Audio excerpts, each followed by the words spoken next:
زبور 5ویں کتاب اور اس کا 135 باب جو 21 آیات پر مشتمل ہے۔ خداوند کی حمد کرو، خداوند کے نام کی حمد کرو، اے خداوند کے بندو اس کی حمد کرو، تم جو خداوند کے گھر میں ہمارے خدا کے گھر کی بارگاہوں میں کھڑے رہتے ہو۔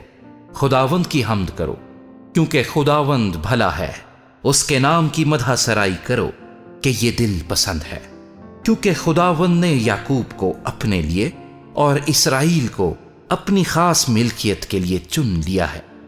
اس لیے کہ میں جانتا ہوں کہ خداوند بزرگ ہے اور ہمارا رب سب معبودوں سے بالا تر ہے۔ آسمان اور زمین میں، سمندر اور گہراؤں میں خداوند نے جو کچھ چاہا وہی کیا۔ وہ زمین کی انتہا سے بخارات اٹھاتا ہے، وہ بارش کے لیے بجلیاں بناتا ہے، وہ اپنے مخزنوں سے آندھی نکالتا ہے۔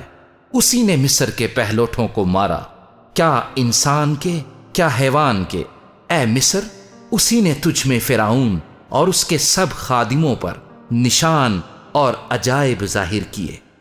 اس نے بہت سی قوموں کو مارا اور زبردست بادشاہوں کو قتل کیا، اموریوں کے بادشاہ سہیون کو اور بسن کے بادشاہ اوج کو اور کنعان کی سب مملکتوں کو، اور ان کی زمین میراث کر دی، یعنی اپنی قوم اسرائیل کی میراث۔